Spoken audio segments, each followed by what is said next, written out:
ইনকিলাব মঞ্চের আহ্বায়ক ও ঢাকা ৮ আসনের স্বতন্ত্র প্রার্থী শরীফ ওসমান বিন হাদী ঢাকায় গুলিবিদ্ধ হওয়ার প্রতিবাদে ঝালকাঠিতে বিক্ষোভ ও সমাবেশ করেছে জেলা বিএনপি। তবে মিছিলের সামনে থাকা নিয়ে নেতাকর্মীদের মধ্যে হট্টগোল দেখা যায়। শনিবার সকালে শহরে বিক্ষোভ মিছিল শেষে প্রেসক্লাব চত্বরে সংক্ষিপ্ত সমাবেশ করেন দলটির নেতাকর্মীরা। ঝালকাঠি ২ আসনে বিএনপির মনোনীত সংসদ সদস্য প্রার্থী ও সাবেক এমপি ইসরাত সুলতানা ইলেন ভুট্টোর সামনেই এই হট্টগোল হয়। সকালে ঝালকাঠি শহরের আমতলা সড়কে জেলা বিএনপির কার্যালয়ের সামনে থেকে বিক্ষোভ মিছিল শুরু করে বিএনপি ও এর সহযোগী সংগঠনের নেতাকর্মীরা।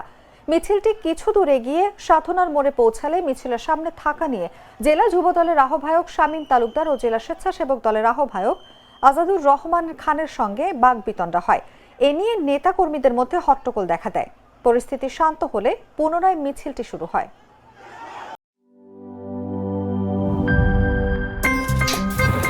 আমার একটা স্মার্ট সিদ্ধান্তে 25% গ্যাসের খরচ কমেছে। ভাবছেন কিভাবে?